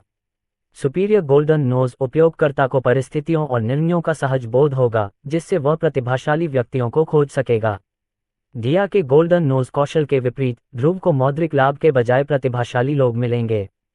ध्रुव को अपने सर्वोच्च कौशल पर आश्चर्य हुआ। इस शक्ति के साथ वह सामान्य दिखने वाले लोगों को ढूंढ सकता था और उन्हें अपने आप में प्रतिभाशाली और प्रतिभाशाली व्यक्तियों में बदल सकता था। ज्यादातर लोगों ने सोचा होगा कि 10 साल की उम्र पार करने के बाद उन्हें और ऊंचाइयों पर चढ़ने का मौका नहीं मिलेगा, लेकिन अपने सर्वोच्च कौशल के साथ वह भीड़ के भीतर छिपे हुए रत्न और हीरे खोज सकता था। दिया और ध्रुव दोनों ने अपने माता पिता को बताया कि इस जागृति के दौरान उन्हें क्या हासिल हुआ। जब उन्हें पता चला कि वह कितनी अद्भुत है तो राजीव और इशिता अपना आश्चर्य छिपा नहीं सके और अपनी सीटों से उछल पड़े। क्या ये सच है? राजीव ने आश्चर्य से कहा। अपना सिर रगड़ते हुए उसने जो कुछ देखा था उसे समझने की कोशिश की। मेरा बेटा, मेरा प्यारा बेटा, वह बहुत प्रतिभाशाली है। इशिता मन ही मन हंसी। ध्रुव न केवल किसी व्यक्ति की प्रतिभा को जागृत कर सकते थे, भले ही वह जागृति की उम्र से आगे निकल चुका हो, बल्कि वह उन्हें कौशल और निपुणता भी प्रदान कर सकते थे जिससे वे पूरे देश में प्रसिद्ध हो जाते। उन्हें ये भी नहीं पता था कि इस जानकारी को कैसे संसाधित किया जाए। आखिरकार दिया जैसी किसी भी व्यक्ति ने अपने जीवन में जादू की दक्षता का कोई संकेत नहीं दिखाया, लेकिन अब इशिता किसी तरह दिया के चारों ओर धीरे धीरे मन तत्वों के इकट्ठा होने के संकेत देख रही थी, ठीक वैसे ही जैसे ध्रुव के साथ हुआ था जब वह ध्यान कर रहा था। उन्हें यकीन ही नहीं हुआ, ऐसा होना संभव नहीं था। मैंने सुना था कि सर्वोच्च कौशल कितना शक्तिशाली माना जाता है, लेकिन मुझे उम्मीद नहीं थी कि यह इतना बेतुका होगा, राजीव ने कहा। इस बीच दिया ध्रुव के पास गई और उसकी शर्ट खींच ली। युवा मास्टर, आपने मुझे जो ज्ञान दिया है उससे मुझे ये पता चला है कि हम सीवा प्रणाली को कैसे आगे बढ़ा सकते हैं। दिया की नई व्यावसायिक सूझबूझ और ज्ञान ने तुरंत काम कर दिया। सीवर सिस्टम से जुड़ी समस्या के समाधान के बारे में सोचने में उसे एक सेकंड भी नहीं लगा। यह उसके लिए सांस लेने जितना ही स्वाभाविक था। इसके बाद उन्होंने अपने कार्यालय में एक अचानक प्रस्तुतिकरण बैठक आयोजित की जिसमें परियोजना के लिए आवश्यक सभी कार्यों का विवरण दिया गया। उसने अपने हाथों से कागज पर कुछ लिखा और सबको समझाया। राजीव को जवाब देने के लिए भी सांस लेने का समय नहीं दिया। उसे मजबूरन उसकी बातें सुननी पड़ी और वह जो कह रही थी उसे समझने की कोशिश करनी पड़ी। और जितना अधिक वह आगे बढ़ती गई, राजीव उतना ही अधिक प्रभावित होता गया। दिया ने उन्हें विस्तार से बताया कि निर्माण कार्य शुरू करने के लिए उन्हें कितना समय चाहिए, उन्हें कितने जनशक्ति की आवश्यकता होगी, वे उन्हें कहां से प्राप्त कर सकते हैं, तथा यहां तक कि श्रमिकों को प्रति घंटे कितना समय दिया जाएगा ताकि यह सुनिश्चित किया जा सके कि वे निर्माण के दौरान नागरिकों को अधिक समय तक परेशान न करें। समय प्रबंधन, संचार, नेतृत्व और यहां तक कि प्रतिनिधिमंडल पर उनकी पकड़ अविश्वसनीय रूप से तेज थी। उनके विचार अभिनव थे और अगर इस वर्तमान दुनिया में लागू किए जाते हैं तो दक्षता कम से कम 3 गुना बढ़ सकती है। क्या ये वही बिजनेस मैनेजमेंट ज्ञान है जो तुमने ध्रुव के सुप्रीम स्किल से प्राप्त किया है? राजीव ने पूछा। दिया ने सिर हिलाया। सीवर सिस्टम के बारे में सब कुछ उसके दिमाग में समझ में आ गया। उसे इस पर पूरी पकड़ थी। युवा मास्टर, मेरे पास इस परियोजना के लिए जनता की स्वीकृति प्राप्त करने का एक समाधान है, दिया ने विश्वास के साथ कहा। कैसे? ध्रुव ने पूछा। यदि आप चाहें, युवा मास्टर, तो हम वैंडरबिल्ट हवेली में आपके द्वारा स्थापित पाइपलाइन प्रणाली को बेचना शुरू कर सकते हैं। अगर वे देखेंगे कि उनके घरों में पानी की आपूर्ति कितनी आसान है, तो वे हमें अपने घरों पर निर्माण कार्य शुरू करने की अनुमति देने में बहुत खुश होंगे। हम एक ही समय में प्लम्बिंग पाइप और सीवर सिस्टम लगा देंगे। इससे दो चीजें पूरी होंगी। पहली, हम सीवर सिस्टम को ठीक से शुरू कर सकते हैं, और दूसरी, रिबॉन कंपनी नल और शॉवर हेड बेचकर भी बहुत पैसा कमा सकती है। अध्याय 48। थूक लेना। ध्रुव और उसके माता पिता दिया की विशेषज्ञता से अविश्वसनीय रूप से प्रभावित थे। उन्हें पहले से कहीं अधिक भरोसा था कि रिबॉन कंपनी अच्छे हाथों में है। यह एक अद्भुत विचार है, ध्रुव ने उसकी प्रशंसा की। जैसा कि मेरे नए सीईओ से उम्मीद थी, सीवर परियोजना शुरू करने से पहले उन्हें बस एक चीज की जरूरत थी। युवा मास्टर, हमें अभी भी मैजिक टॉवर की मदद की जरूरत है। अगर हम चाहते हैं कि निर्माण कार्य यथासंभव सुचारू रूप से चले, तो हमें पृथ्वी के जादूगरों की मदद की जरूरत है। बहुत सारे, दिया ने कहा। उसे इस बात की चिंता थी क्योंकि मैजिक टॉवर ने नदी को साफ करने के लिए शहर से कमीशन प्राप्त करके बहुत पैसा कमाया था। अगर सीवर सिस्टम का निर्माण पूरा हो जाता है, तो वे आगे चलकर सारा पैसा खो देंगे। लेकिन ध्रुव ने उसकी चिंता को नजरअंदाज कर दिया। उसने कहा, मैं इससे निपट सकता हूँ। ध्रुव, दिया और उसके माता पिता सीवर प्रणाली के निर्माण की तैयारी करते हुए अलग अलग रास्ते पर चले गए। दिया रिबॉन के दफ्तर में ही रही और प्रोजेक्ट के लिए अपनी योजनाएं व्यवस्थित करने लगी। उसे सही कर्मचारी, सही प्रबंधक और यहाँ तक कि योजना को सुचारू रूप से चलाने के लिए सही सामग्री भी ढूंढनी थी। राजीव अपने परिवार के नाम को प्रभावशाली शक्ति के रूप में इस्तेमाल करते हुए किंग्सब्रिज शहर में सरकारी निकायों से परियोजना पर हस्ताक्षर करवाने के लिए वैंडरबिल्ट कार्यालय गए। इशिता भी अकेले ही अपने अमीर मैडम दोस्तों के पास चली गई और रिबॉन की नई परियोजना के बारे में खबर फैलाने लगी, जिससे पूरे शहर को मदद मिलेगी। उसके प्रभाव से, बिना ज्यादा संसाधनों का इस्तेमाल किए, शहर भर में बात तेजी से फैल जाती थी। आखिरकार, गपशप मुफ्त थी। इस बीच, ध्रुव 5 साल बाद फिर से मैजिक टॉवर पर गया। वह सीधे ऊपरी मंजिल पर गया, जहां टावर मास्टर रहता था। आह ध्रुव, तुम्हें देखकर अच्छा लगा, सेबेरस ने ध्रुव को अपनी नुकीली टोपी झुकाकर सम्मानपूर्वक अभिवादन करते हुए कहा। नमस्ते, सेबेरस। काफी समय हो गया है, ध्रुव ने कमरे की ओर देखते हुए कहा। 5 साल बाद भी कमरा पहले जैसा ही लग रहा था। सिर्फ एक चीज अलग थी, वह थी कमरे में चारों ओर बिखरे शतरंज के बोर्ड, जिनमें से कुछ मोहरे हवा में तैर रहे थे। मैंने सुना है कि आपकी प्रतिभा जागृत हो चुकी है। क्या मैं पूछ सकता हूँ कि आपको क्या मिला? सेबेरस ने लापरवाही से एक गिलास पानी पीते हुए पूछा। मुझे एक सर्वोच्च कौशल मिला है। टावर मास्टर ने अपना ड्रिंक थूक दिया और खुद भी पानी में भीग गया। उसकी आंखें ध्रुव को घूर रही थीं, ये देखने की कोशिश कर रही थीं कि कहीं वह मजाक तो नहीं कर रहा। आप मजाक नहीं कर रहे हैं, उसे एहसास हुआ। ध्रुव ने लापरवाही से कंधे उचकाते हुए कहा, मुझे लगता है कि मैं भाग्यशाली हूँ। लेकिन टावर मास्टर को पता था कि इसमें किस्मत का कोई हाथ नहीं है। इतिहास में हर व्यक्ति जिसने सर्वोच्च कौशल प्राप्त किया, उसने दुनिया पर शासन किया या बड़े पैमाने पर दुनिया को बदल दिया। संपूर्ण विश्व के बीच महासागर प्रदूषण न करने की संधि इसलिए की गई थी क्योंकि समुद्रों के राजा ने संपूर्ण विश्व को डुबोने की धमकी दी थी। लोगों ने राक्षसों को गुलाम बनाना बंद कर दिया क्योंकि दानव रानी ने एक पूरे महाद्वीप को मानचित्र से मिटा दिया था। वे अंततः लंबी दूरी की यात्रा कर सके क्योंकि ड्रैकोनिक महारानी ने ड्रैगन को एकजुट कर दिया, जिससे उन्हें दुनिया को अपनी सेवाएं देने का अवसर मिला। ये सोचना आश्चर्यजनक था कि ध्रुव किसी दिन उन हस्तियों का पर्याय बन जाएगा। सेबेरस के लिए यह बहुत ही आश्चर्यजनक बात थी कि उसने अपने कप का सारा पानी पी लिया, जबकि उसने बहुत सारा पानी थूक दिया था। ध्रुव ने कहा, मुझे आपकी मदद चाहिए, टावर मास्टर। मैं प्लेग को रोकना चाहता हूँ। सेबेरस ने लगभग अपना पानी फिर से थूक दिया, लेकिन इस बार उसने उसे रोक लिया और अपने मुंह में पानी पी लिया। प्लेग, तुम किस बारे में बात कर रहे हो? ध्रुव ने नदी के बांधों में मानव अपशिष्ट प्रदूषण के बारे में बताया तथा बताया कि किस प्रकार यह पूरे शहर में बीमारी फैला सकता है। ये सुनकर परेशानी हो रही है, सेबेरस ने अपनी लंबी, सफेद दाढ़ी को सहलाते हुए कहा। तो, मैं एक शहर व्यापी सीवर प्रणाली बनाने की योजना बना रहा हूँ जो इस समस्या को ठीक कर देगी। लेकिन मुझे आपकी मदद चाहिए। मुझे मैजिक टॉवर की मदद चाहिए। सेबेरस कुछ सेकंड के लिए चुप हो गया और आगे पीछे घूमने लगा। और हमें ऐसा क्यों करना चाहिए? उन्होंने ध्रुव से पूछा। अगर यह सीवर सिस्टम बन गया तो हम हर साल 10 लाख सोना खो देंगे। ध्रुव का जवाब सरल था। हम इसके लिए शतरंज का खेल खेलेंगे, उन्होंने कहा। सौदा, ध्रुव ने ठहाका लगाया। उसे पता था कि बूढ़ा आदमी उतना बेरहम नहीं था जितना वह दिखाना चाहता था। सेबेरस तुरंत हाँ नहीं कहना चाहता था क्योंकि वह ध्रुव के सुझाव का इंतजार कर रहा था कि वे शर्त लगाकर रिबॉर्न शतरंज खेलें। बेशक सेबेरस मानव जीवन को किसी भी चीज से अधिक महत्व देता था। इतना ही नहीं, मैजिक टॉवर के जादूगरों को नदी की सफाई से नफरत थी, वे इसे हर बार एक काम की तरह मानते थे। ध्रुव उन पर एहसान कर रहा होगा और उन्हें पैसे की जरूरत नहीं थी। पानी को साफ करने का काम सिर्फ इसलिए जारी रखा क्योंकि वे नहीं चाहते थे कि लोग बीमारी से पीड़ित हों।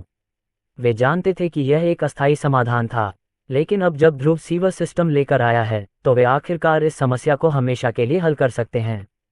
चलो खेलते हैं, सेबेरस ने कहा और उसने टुकड़ों को उनकी जगह पर ठीक से लगा दिया। रिबॉर्न शतरंज में ध्रुव और सेबेरस आमने सामने हुए, लेकिन 5 साल हो गए हैं, इसलिए सेबेरस के कौशल में बहुत वृद्धि हुई है। वह ध्रुव को अपने मोहरों को कोने में रखते हुए पसीना बहाने पर मजबूर कर रहा था। मुझे लगता है कि मैं आखिरकार यह खेल जीत सकता हूँ। सेबेरस का उत्साह उबल रहा था। तुम्हारे पास जीतने का कोई रास्ता नहीं है। लेकिन धमकी के जवाब में ध्रुव मुस्कुराया। अभी भी एक चाल थी जो वह चल सकता था। उन्होंने मोहरे को तिरछे ढंग से रखा, जिसे एन पासांट कहा गया। इससे ध्रुव को स्थिति को पूरी तरह बदलने का मौका मिल गया तथा अगले कदम में सेबेरस को हराने की धमकी दी। क्या यह एक अवैध कदम है? आप ऐसा नहीं कर सकते। ध्रुव ने कंधे उचका दिए। ये नियम पुस्तिका में है। सेबेरस की आंखें अचानक चमक उठीं और उसने अपने दिमाग में खोजबीन की। कुछ सेकंड के बाद उसने निर्धारित किया कि ध्रुव की चाल वास्तव में रिबॉर्न शतरंज की आधिकारिक नियम पुस्तकों के अनुसार एक वैध चाल थी। हालांकि यह इतना दुर्लभ कदम था कि दुनिया में किसी ने भी नहीं सोचा था कि यह संभव भी हो सकता है। तुम्हें ये कैसे पता चला? मैंने पहले कभी किसी को इसका इस्तेमाल करते नहीं देखा, सेबेरस ने एक और गिलास पानी पीने से पहले पूछा। मैंने इसे लिखा है। मैं रिबॉर्न कंपनी का मालिक हूँ। सेबेरस ने हवा में पानी की धुंध छिड़की, जिससे वह सदमे से लगभग दम घुटने लगा। अध्याय 49 सुपीरियर गोल्डन नोज। ध्रुव को रिबॉर्न कंपनी के निर्माण के बारे में समझाने में लगभग आधे घंटे का समय लगा, जिसके बाद सेबेरस शांत हुआ। ध्रुव ने मजाक में कहा, आप जानते हैं, एक 8 सितारा जादूगर जिसकी उपाधि शांत धधकते आग के राजा के रूप में है, आप पानी में आश्चर्यजनक रूप से निपुण हैं। सेबेरस अपनी कुर्सी पर बैठ गया और खुद को शांत करने के लिए पंखा झलने लगा। ये तुम्हारी गलती है, सेबेरस ने कहा। किसने सोचा होगा कि तुम ही हो जिसने रिबॉर्न शतरंज का निर्माण किया है? मुझे लगा कि यह मुझसे उम्र में बड़ा और समझदार कोई व्यक्ति है। मैजिक टॉवर में सभी को लगा कि रिबॉर्न का मालिक एक साधु है जिसने खुद को दुनिया से अलग कर लिया है। अब वह छवि टूट गई थी, उसकी जगह ध्रुव की धूर्त मुस्कान ने ले ली थी। तुम किस तरह के राक्षसी प्रतिभाशाली हो? जादू, व्यापार, सर्वोच्च कौशल, तुम्हारे पास सब कुछ है न? क्या धोखेबाज हो? सेबेरस सिर्फ अपनी प्रतिभा को कोस सकता था। हालांकि उसे कभी दुनिया का सबसे प्रतिभाशाली अग्नि जादूगर माना जाता था, फिर भी वह ध्रुव के सामने खुद को धोखेबाज महसूस करता था। वह सच्चा प्रतिभाशाली था। चलो काम पर वापस आते हैं। अब जब मैंने तुम्हें हरा दिया है तो क्या मैं सीवर सिस्टम में हमारी मदद के लिए तुम पर भरोसा कर सकता हूँ? ध्रुव ने सेबेरस के जवाब की उम्मीद करते हुए पूछा। बूढ़े आदमी ने हताश होकर अपना सिर हिलाया। ध्रुव के खिलाफ हार के बाद भी वह थोड़ा नाराज था। उसने कभी नहीं सोचा था कि वह रिबॉर्न शतरंज के निर्माता के खिलाफ लड़ रहा है, बेशक वह हारने वाला था। अच्छा, ध्रुव ने अपनी मुट्ठी बांधी। मैं दिया से कहूंगा कि हम जल्द से जल्द प्रोजेक्ट शुरू कर सकते हैं। लेकिन इससे पहले कि वह जा पाता, सेबेरस ने अपना हाथ उठाया और ध्रुव को रोक दिया। 1 मिनट रुको, उन्होंने कहा। रिवर डैम्स के साथ अभी भी थोड़ी समस्या है। सेबेरस ने अपना हाथ हिलाया और उसके हाथ में एक चर्मपत्र आया जिस पर किसी राक्षस का चित्र बना हुआ था। हमें रिपोर्ट मिली है कि लोगों को नदी में एक घिनौना जानवर दिखाई दे रहा है। हमने उसे पकड़ने के लिए कुछ जादूगरों को भेजा है, लेकिन हम अभी तक उस राक्षस को पूरी तरह से नष्ट नहीं कर पाए हैं। बेहतर होगा कि आप निर्माण कार्य शुरू करने से पहले कुछ दिन तक हमें इसकी देखभाल करने दें। टावर मास्टर ने ध्रुव को चर्मपत्र दिया, जिसमें उसे कथित राक्षसी जानवर दिखाया गया था जो डैम्स नदी की गहराई में छिपा हुआ था। इसमें एक ऐसे जीव की आकृति दिखाई गई थी जो कचरे और कचरे से बनी कीचड़ से बना हुआ लग रहा था। उसके पैर नहीं थे और केवल हाथ थे, जो हवा में ऊपर उठे हुए थे, जैसे कि वह जानबूझकर किसी को डराने की कोशिश कर रहा हो। और जैसे ही ध्रुव ने ये छवि देखी, श्रेया दो ओ ने अचानक अपने मन में कुछ कहा। कौशल, सुपीरियर गोल्डन नोज सक्रिय। उस प्राणी की आकृति अचानक सोने की तरह चमकने लगी, और सेबेरस की उदासीनता को देखते हुए ऐसा लग रहा था कि ध्रुव ही एकमात्र ऐसा व्यक्ति था जो इस अजीब रोशनी को देख सकता था। इस बात की बहुत अधिक संभावना है कि रिवर डैम्स में मौजूद प्राणी में उच्च प्रतिभा योग्यता है। श्रेया दो ओ ने कहा, ध्रुव ने कभी नहीं सोचा होगा कि उसका नया हुनर इतनी जल्दी काम आएगा। इतना ही नहीं, उसने ये भी नहीं सोचा था कि उसकी सर्वोच्च प्रतिभा का उपयोग करके राक्षसी प्राणियों को जगाया जा सकता है। क्या आप ये कह रहे हैं कि मैं इस प्राणी की प्रतिभा को जागृत कर सकता हूँ? ध्रुव ने पूछा। हाँ, सभी जीवों में अपनी प्रतिभा जागृत करने की क्षमता होती है। इस विकल्प के आने से ध्रुव के लिए बहुत सारी संभावनाएं खुल गईं। उसने तुरंत इस प्राणी का स्वागत करने और ये देखने की इच्छा जगाई कि एक राक्षस किस तरह की प्रतिभा को जगा सकता है, और अपने सर्वोच्च कौशल के कारण वह उस प्राणी का कौशल भी अपने लिए प्राप्त कर सकता था, ठीक सुपीरियर गोल्डन नोज की तरह। टावर मास्टर, क्या मैं उस स्थिति को संभाल सकता हूँ? उसने सेबेरस से पूछा। बूढ़े व्यक्ति ने ध्रुव की ओर देखा और अपनी आंखों से वह देख सकता था कि बच्चा हर सेकंड कितनी मात्रा में मेनाकनों को सोख रहा है। उसे बच्चे के बारे में चिंता करने की जरूरत नहीं थी। ये खतरनाक हो सकता है, सेबेरस ने चेतावनी दी। मुझे पता है कि आप अपना ख्याल रख सकते हैं, लेकिन आपको ये जोखिम उठाने की जरूरत नहीं है। ध्रुव ने अपनी चिंता को टाल दिया। कोई बात नहीं, मुझे पुल का सर्वेक्षण भी करना है ताकि मैं सीवर सिस्टम की योजना को समायोजित कर सकूं। सेबेरस ने एक क्षण सोचा और बिना किसी चेतावनी के ध्रुव की दिशा में एक आग का गोला दाग दिया। यह एक 4 सितारा मंत्र था जिसमें ईंट की दीवारों को तोड़ने के लिए पर्याप्त विनाशकारी शक्ति थी। लेकिन जैसे ही ये 10 वर्षीय ध्रुव के पास पहुंचा, उसके शरीर के चारों ओर एक अदृश्य प्रिज्मीय बुलबुला प्रकट हो गया। आग का गोला ढाल से संपर्क में आया तथा ऊर्जावान अग्निमना ने ढाल को खाने का प्रयास किया। लेकिन इससे पहले कि वह कुछ नुकसान भी कर पाता, ढाल से जलमन निकल आया और आग को बुझा दिया, जिससे हवा में भाप के अलावा कुछ नहीं रह गया। सेबेरस ने आह भरी। सिर्फ 10 साल की उम्र में ध्रुव पहले से ही वयस्क जादूगरों से बेहतर था। ये वाकई बेतुका था। ठीक है, आप जा सकते हैं, लेकिन हमेशा सावधानी बरतें। ध्रुव ने सिर हिलाया। आपकी मदद के लिए धन्यवाद टॉवर मास्टर, मैं इसकी सराहना करता हूँ। मैं आपको रिबॉर्न शतरंज में फिर से हराने के लिए अक्सर टॉवर मैजिक जाने की कोशिश करूंगा। सेबेरस ने ध्रुव को भगा दिया। जब तक तुम मुझे फिर से दिल का दौरा नहीं पड़ने दोगे, तब तक तुम्हारा यहाँ कभी भी स्वागत है। सेबेरस ने पानी का एक घूंट लिया और खुद को शांत किया, क्योंकि अब परेशान करने वाला ध्रुव अंततः उसके कमरे से बाहर निकल जाएगा। लेकिन ध्रुव के जाने से पहले उसे एक आखिरी बात कहनी थी। ओह, और मैं आपको बताना भूल गया, मैं सिर्फ 4 प्रतिभा वाला जादूगर नहीं हूँ। मैं सिर्फ 4 ही नहीं, बल्कि सभी तत्वों का इस्तेमाल कर सकता हूँ। मुझे लगता है इसे यूनिटी या कुछ और कहते हैं। अलविदा ध्रुव। आज वह दिन था जब अफवाह थी कि जादुई टॉवर के ऊपर से अचानक एक पानी का फव्वारा निकला, जिससे नीचे चल रहे निर्दोष लोग भीग गए। इसके बाद तेज खांसी आए और ऐसा लगा जैसे कोई क्रोधित आदमी अन्याय के लिए स्वर्ग को कोस रहा हो। अध्याय 50 नदी में प्राणी। ध्रुव के किंग्सब्रिज सिटी में प्रतिभा जागरण के लिए आने से कुछ दिन पहले डैम्स नदी को पार करने वाले पुल के नीचे कुछ बच्चे खेल रहे थे और पानी से कचरा इकट्ठा कर रहे थे। उनमें से कुछ तो नदी के उथले हिस्से में भी तैरते थे। उन्हें इस बात की परवाह नहीं थी कि वे तैरने या यहाँ तक कि नदियों के संक्रमित पानी को पीने से संभावित खतरों या बीमारियों से संक्रमित हो सकते हैं। उन्हें इस बारे में ज्यादा जानकारी नहीं थी। हाँ, मैं तुम्हें तैरकर पार जाने की चुनौती देता हूँ, एक लड़के ने कहा। यदि आप नीचे तक तैर सकते हैं तो मैं तैरकर पार जा सकता हूँ, दूसरे लड़के ने उत्तर दिया। और जब ये उपद्रवी लड़के खेल रहे थे तो उन्होंने पानी से बाहर अपना सिर झांकते एक प्राणी की उपस्थिति पर ध्यान नहीं दिया। इंसान खेलते हैं, मस्ती करते हैं, मैं भी, उसने बड़बड़ाया, लेकिन बच्चों को अस्पष्ट ध्वनियों के अलावा कुछ भी सुनाई नहीं दिया। यह आवाज क्या है? उनमें से एक ने नदी के चारों ओर अपना सिर घुमाते हुए पूछा। मुझे मत बताओ कि तुम उस झूठी कहानी से डरते हो। मैंने सुना है कि यह सच है। मेरे पड़ोसी ने कहा कि उसने रात में राक्षस को देखा था। क्या बकवास है। लेकिन भले ही उनके माता पिता ने उन्हें रिवर डैम्स में अकेले जाने के बारे में चेतावनी दी थी, फिर भी वे चले गए। उनमें आत्मसंरक्षण की कोई भावना नहीं थी। अगर उनमें होती तो वे रिवर डैम्स के पास भी नहीं होते। खेलो, मैं भी। वह प्राणी धीरे धीरे बच्चों की ओर बढ़ा। उसका इरादा सिर्फ पवित्र था। वह बस उसी तरह खुशी का अनुभव करना चाहता था जिस तरह वे अभी महसूस कर रहे थे। बेशक वह प्राणी जानता था कि वह उनसे अलग है। चाहे वह उनसे कितना भी मिलना जुलना चाहे, वह उन्हें केवल दूर से ही देख सकता था, अपनी शक्ल सूरत की वजह से कभी उनके पास नहीं जा सकता था। लेकिन तभी नदी में तेजी से खेलते हुए एक बच्चे का घुटना खरोंच गया। आओ! उस प्राणी ने नदी में सूक्ष्म जीवाणुओं और विषाणुओं को तैरते हुए देखा, जो धीरे धीरे घायल बच्चे की ओर बढ़ रहे थे, लेकिन उसे कुछ भी पता नहीं चला। मानव, खतरा, बीमार। उसे सहज ही पता चल गया था कि बच्चा खतरे में है। खुली चोट के बावजूद बच्चा नदी में इधर उधर घूम रहा था और गंदे पानी से घाव को दूषित कर रहा था।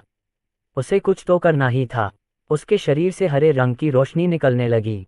उसके जन्मजात जादू की वजह से वह पानी में मौजूद सभी कचरे को पी गया, जिससे न केवल उसे जीवित रहने में मदद मिली, बल्कि बच्चों के आसपास के गंदे पानी को भी शुद्ध करने में मदद मिली। बच्चों, सावधान! हालांकि एक चिंतित नागरिक ने पानी में हरे चमकते हुए जीव को धीरे धीरे बच्चों की ओर बढ़ते देखा। जैसे ही बच्चे उस ओर मुड़े जहां वह आदमी इशारा कर रहा था, वे नदी में राक्षस का भयावह रूप देखकर भयभीत हो गए। बच्चों में दहशत फैल गई। वे जितनी जल्दी हो सके नदी के किनारे से दूर भागे, गंदे पानी में घुसते हुए फिसल गए। मुझे बचाओ, मुझे बचाओ! क्या? राक्षस! एक राक्षस मुझे खाने की कोशिश कर रहा है। बच्चों के शोरगुल ने पुल पार कर रहे सभी लोगों का ध्यान अपनी ओर खींचा। उन्होंने नदी की ओर देखा और देखा कि खतरनाक जीव धीरे धीरे मासूम बच्चों की ओर बढ़ रहा है। कोई उन्हें बचाओ! बच्चों को बाहर निकालो! पीछे हटो, राक्षस! उनमें से एक व्यक्ति ने अपनी जेब से चाकू निकाला और राक्षस पर फेंक दिया, जिससे उसका सिर छू गया।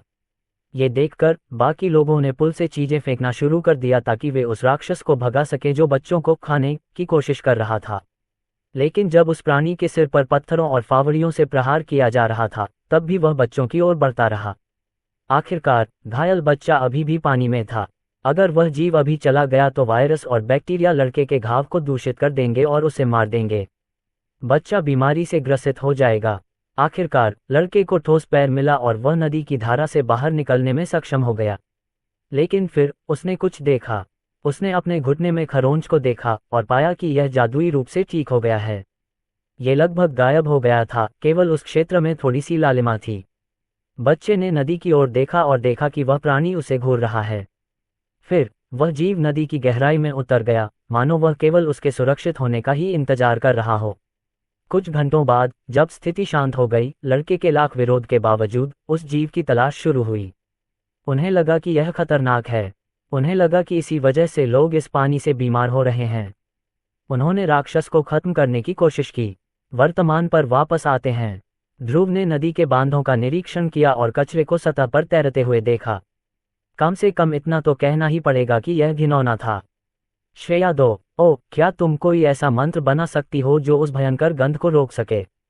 समझा, जादुई मंत्र का संश्लेषण पूरा। सुगंध क्लींजक वायु तत्व। ये जादू उपयोगकर्ता को अवांछित गंध को अपने स्थान से दूर रखने की अनुमति देता है। ये तो अच्छा है, ध्रुव ने कहा और गहरी सांस ली। उसे ताजी हवा के अलावा कुछ भी महसूस नहीं हुआ। अब मुझे बस उस प्राणी को ढूंढना है। अपने सर्वोच्च कौशल मन एकत्रीकरण के साथ ध्रुव अपने आसपास के किसी भी मन को देख और महसूस कर सकता था। अगर इस नदी में कोई प्राणी होता तो वह उसके शरीर में मौजूद मन को महसूस कर लेता। उसकी आंखें नदी को स्कैन करती रहीं, जब तक कि उसे नदी में जहर का एक समूह नजर नहीं आया। अजीब बात यह थी कि यह नीचे नहीं छिपा था। यह नदी से दूर किनारे की इमारतों की ओर था। ऐसा लगता है कि उस प्राणी ने अपने लिए एक ठिकाना ढूंढ लिया है। बिना किसी हिचकिचाहट के ध्रुव ने पैर पहले करके नदी में छलांग लगा दी। इससे पहले कि गंदा दूषित पानी ध्रुव के शरीर पर गिरे, एक अदृश्य प्रिज्मीय बुलबुला ध्रुव के चारों ओर प्रकट हो गया और उसे भीगने से बचा लिया। वह पानी के अंदर डूब गया। उसके चारों ओर 1 मीटर का सुरक्षा घेरा था। नदी के अंदर जाने के बाद ध्रुव को अपने चारों ओर अंधकार के अलावा कुछ भी दिखाई नहीं दिया। उसे अपनी उंगली की नोक पर प्रकाश की गेंद का उपयोग करके पानी को रोशन करने के लिए फ्लैशलाइट नामक एक सरल 1 स्टार मंत्र का जाप करना पड़ा। उसने अपने आसपास के इलाके को देखा, पानी में मौजूद सभी कचरे और कचरे को अनदेखा किया, जब तक कि उसे नदी के किनारे एक छेद नहीं मिल गया। शुक्र है, ये छेद इतना बड़ा था कि वह उसमें से निकल सकता था। ध्रुव सुरंग के रास्ते छोटे से बिल में घुस गया। अंततः वह एक बड़ी अंधेरी गुफा में पहुंच गया। वह पानी से बाहर निकला और उस प्राणी की मांद में प्रवेश किया। तभी भूमिगत कक्ष के अंदर कहीं वह प्राणी अपनी नींद से जाग उठा और उसे कुछ हलचल महसूस हुई। अपने मूल स्वरूप के विपरीत ये जीव कट और पपड़ी से भरा हुआ था। बहुत से मनुष्यों ने पहले भी इस जीव को मारने की कोशिश की है और असफल रहे हैं। उसने सोचा कि ध्रुव भी उनमें से एक है, लेकिन इस बार वह जीव भागने वाला नहीं था। अब और नहीं, वह वापस लड़ने वाला था। अध्याय 51 जहरीला कीचड़। ध्रुव ने डार्क विजन नामक 2 स्टार मंत्र का जाप किया, जिससे वह सबसे काले अंधेरे में भी देख सकता था। लेकिन अगर वह ऐसा नहीं भी करता तो भी वह दूर से छिपे हुए प्राणी को स्पष्ट रूप से देख सकता था। वह उस पर अचानक हमला करने की कोशिश में रेंगता हुआ उसकी ओर आ रहा था। राक्षस के लिए यह दुर्भाग्य की बात थी कि ध्रुव उसके मन कणों को दिन के समान स्पष्ट देख सकता था। इससे पहले कि ध्रुव कुछ कर पाता, उस जीव ने अचानक उसके शरीर की ओर बैंगनी अम्ल की एक गेंद फेंकी। लेकिन जैसे ही इसने उसकी पूर्ण एकता रक्षा के साथ संपर्क बनाया, ये शून्य में विलीन हो गया। अपना आक्रमण व्यर्थ होता देख वह प्राणी अंततः अंधेरे से बाहर निकला और ध्रुव को अपने शरीर से मारने की धमकी दी। लेकिन पहले की तरह ध्रुव के चारों ओर मौजूद अदृश्य सुरक्षात्मक बुलबुले ने प्राणी को दूर धकेल दिया, जिससे वह दीवार से टकरा गया। कुछ देर बाद उस जीव ने अपना रूप वापस पा लिया और ध्रुव पर हमला जारी रखा। हालांकि उसके हमले ध्रुव की सुरक्षा को भेद नहीं पाए, फिर भी वह रुका नहीं। इससे ध्रुव को उस प्राणी का वास्तविक स्वरूप देखने का पर्याप्त समय मिल गया। ये बिल्कुल उस चित्र की तरह ही दिखता था, जिसमें दो गोल गोल हाथ और भौंगे के पैरों जैसा निचला शरीर था। इसका शरीर पूरी तरह से एक अजीब बैंगनी तरल पदार्थ से बना था, जिसमें से हर समय खतरनाक धुआं निकलता रहता था। श्रेया 2। ओ, क्या तुम बता सकते हो देवराज कि मैं किस प्रकार के प्राणी का सामना कर रही हूँ? जादुई पुस्तकालय में उपलब्ध सर्वश्रेष्ठ वस्तुओं के अनुसार ये प्राणी संभवतः एक उत्परिवर्तित विषैला जीव है। उत्परिवर्तित जहरीला कीचड़ प्रजाति, स्लाइम कठिनाई तत्व, जहर 3 सितारा की कठिनाई का मतलब है कि केवल 3 सितारा जादूगर ही उनका ख्याल रख सकता है। अच्छा हुआ कि मैं 4 सितारा जादूगर हूँ, ध्रुव ने मन ही मन सोचा। चूंकि उसकी श्रेष्ठ स्वर्ण नाग ने उसे बताया था कि उस जीव में जागृति की अच्छी संभावना है, इसलिए ध्रुव उस प्राणी के साथ शत्रुतापूर्ण संबंध नहीं रखना चाहता था। यह आदर्श होगा यदि वह स्लाइम से बात कर सके। इसलिए उसने अपने हाथ ऊपर उठाकर उस प्राणी के पास जाकर यह दर्शाया कि उसका उस प्राणी को चोट पहुंचाने का कोई इरादा नहीं था। ध्रुव ने ऊंची आवाज में कहा, मैं बस बात करना चाहता हूं। हालांकि वह जानता था कि वह प्राणी उसकी बातें नहीं समझ सकता, फिर भी उसे उम्मीद थी कि वह प्राणी इतना बुद्धिमान है कि उसकी आवाज के स्वर से ही उसके इरादे जान लेगा। गुरगल, गुरगल, क्या आप चाहेंगे कि मैं अनुवाद करूं? श्रेया 2 ओ ने सुझाव दिया। तुम ऐसा कर सकते हो। स्लाइम का भौतिक शरीर और चेतना पूरी तरह से मैना से बनी होती है। इसका मतलब है कि सर्वोच्च कौशल मैना गैदरिंग के साथ ये समझना संभव है कि स्लाइम अपने शरीर में मौजूद जहरीले मैना के कंपन से क्या सोच रहा है। ध्रुव यही चाहता था। अगर प्राणी इतना बुद्धिमान हो कि उसमें चेतना हो तो उससे तर्क किया जा सकता है। कृपया इसके शब्दों का अनुवाद करें। जैसे ही स्लाइम अस्पष्ट आवाजें निकाल रहा था, ध्रुव ने अचानक स्लाइम की आवाज के ऊपर दबकी गई एक और आवाज सुनी। इंसान, मार डालो, मैं नहीं चाहता फिर से चोट खाऊं, कीचड़ ने कहा। ध्रुव को उस जीव पर दया आ गई। वह बिल्कुल भी खतरनाक राक्षस नहीं लग रहा था, जैसा कि उन्होंने उस स्लाइम के बारे में बताया था। श्रेया 2 ओ, क्या तुम मेरे शब्दों का अनुवाद इस तरह कर सकती हो कि स्लाइम उसे समझ सके? समझ गया, मैं तुम्हारे शरीर में विषैला मन कंपन कर दूंगा। ध्रुव को लगा कि उसके अंदर का जहरीला पदार्थ उसके गले तक पहुंच गया है, ठीक उसके स्वरयंत्र के पास। और जैसे ही उसका गला बोलने के लिए आगे बढ़ा, जहरीला पदार्थ उसके मुंह से एक दृश्यमान ध्वनि तरंग की तरह बाहर निकल आया। ध्रुव ने कीचड़ से कहा, मेरा तुम्हें कोई नुकसान पहुंचाने का इरादा नहीं है। उसकी आवाज समझते ही वह प्राणी चौंककर दूर कूद गया। जादू, इंसान, अजीब, खतरनाक। कीचड़ समझ नहीं पा रहा था कि इंसान उसकी भाषा कैसे बोल रहा है, और इस डर ने उसे तर्कहीन तरीके से काम करने के लिए प्रेरित किया। उसने ध्रुव पर बहुत अधिक तीव्रता से हमला किया, जबकि ध्रुव शांति की गुहार लगा रहा था। कीचड़ ने सुरंग के पानी में खुद को डुबो लिया तथा नदी के सभी दूषित पानी को अपने शरीर में समाहित कर लिया। फिर उसके मुंह ने तोप जैसी आकृति बना ली, जिसकी लंबी नली सीधे ध्रुव पर निशाना साध रही थी।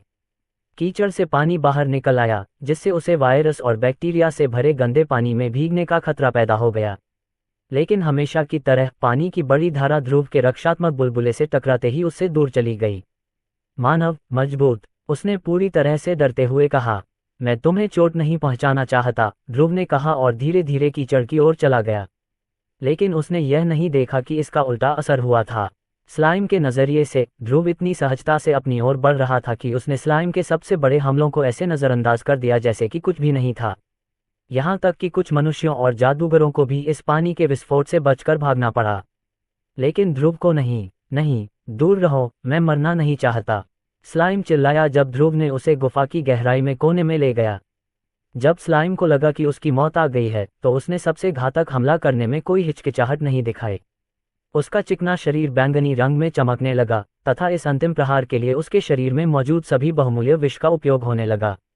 धीरे धीरे विषैले माने से बनी पतली सुइयां हवा में दिखाई देने लगी, जिनकी संख्या केवल 1 अंक की थी। लेकिन जैसे ही उस कीचड़ ने अपने शरीर में मौजूद सारा विष इस्तेमाल कर लिया, हवा में और अधिक सुइयां दिखाई देने लगी, जिससे लगभग पूरी गुफा विषैली सुइयों से ढक गई। स्लाइम का शरीर, जो पहले वॉशिंग मशीन जितना बड़ा था, अब उसके शरीर में मौजूद जहरीले मैना की बलि देने के बाद बास्केटबॉल जितना छोटा हो गया था। मानव, नहीं हिलना, नहीं तो मुझे मार देना। कीचड़ की चेतावनी के बावजूद ध्रुव ने एक कदम आगे बढ़ाया। जैसे ही उसके पैर जमीन पर पड़े, कीचड़ ने आदेश दिया कि हजारों जहरीली सुइयां ध्रुव के शरीर पर एकत्र हो जाएं। इससे मानव शरीर कटार में बदल जाता और साथ ही उसमें जहर भी आ जाता। लेकिन ध्रुव कोई सामान्य इंसान नहीं था। उसने अपना हाथ उठाया और सुइयों को रोकने का इशारा किया, और भयावह बात यह थी कि सुइयां ध्रुव के सुरक्षात्मक बुलबुले से कुछ इंच की दूरी पर ही रुक गईं।